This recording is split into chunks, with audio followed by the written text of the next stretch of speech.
जिथे आता आम्ही पोहोचलो आहोत ते म्हणजे ग्लोबल विपश्यना. ज्यांना इथे येण्यासाठी बोटीचा पर्याय निवडायचा नसेल त्यांना महानगरपालिकेची बस ही थेट पॅगोडाच्या प्रवेशद्वारापर्यंत नेऊन सोडते. तर त्या बसचा क्रमांक बोधिवृक्षाची फांदी आणून या ठिकाणी इथं लावलेली आहे. तर या ठिकाणाची महत्वाची गोष्ट अशी की येथील ध्यान साधना प्रशिक्षणाचे शुल्क. जय भीम, नमो बुद्धाय, जय माता रमाई.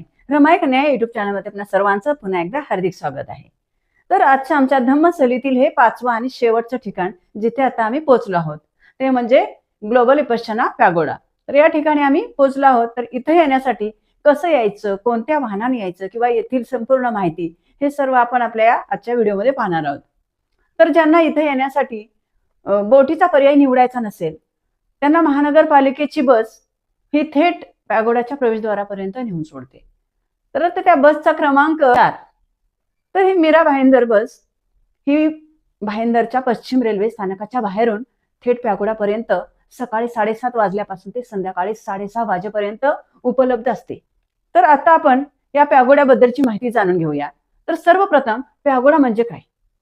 तर पॅगोडा म्हणजे प्राचीन भारतीय स्तूपांच्या पासून विकसित आणि प्रेरित झालेल्या स्मारकांना आपण पॅगोडा असं म्हणतो. तर अशा प्रकारची पॅगोडा त्यात म्हणजे म्यानमार म्हणजे बर्मा. तर ह्या देशाला पॅगोडाची भूमी म्हणून ओळखलं जातं. तर असाच एक ग्लोबल पॅगोडा मुंबईमध्ये विपश्यनाचार्य एस.एन. गोयंका गुरुजींच्या प्रयत्नाने आणि मार्गदर्शनाखाली 1 दशकाच्या अथक परिश्रमाने दिनांक 8 फेब्रुवारी 2009 रोजी आपल्या भारताच्या तत्कालीन प्रेसिडेंट आदरणीय प्रतिभाताई पाटील यांच्या हस्ते याचं उद्घाटन करून ते सर्वांसाठी हा खुला करण्यात आला आहे.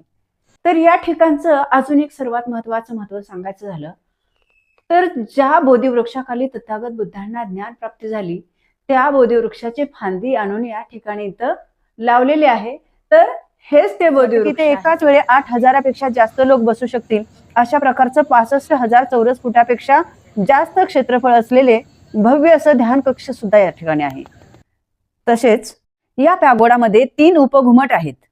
त्याचबरोबर 29 ऑक्टोबर 2006 रोजी तथागत बुद्धांच्या अस्थि अवशेषांना या घुमटाच्या मध्यवर्ती स्थापित करण्यात आलं आहे.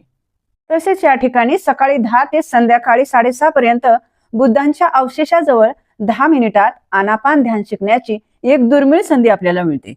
तर अशा प्रकारे सर्वोपरी सुशोभित व विलोभनीय असणाऱ्या या पॅगोड्याच्या भव्य वास्तूला महाराष्ट्र पर्यटन विकास महामंडळाने म्हणजेच MTDCने जागतिक विपश्यना पॅगोडा महाराष्ट्राच्या 7 आश्चर्यापैकी म्हणून एक घोषित केलं आहे. तर या ठिकाणाची महत्वाची गोष्ट अशी की येथील ध्यान साधना प्रशिक्षणाचे शुल्क अगदी निशुल्क आहे.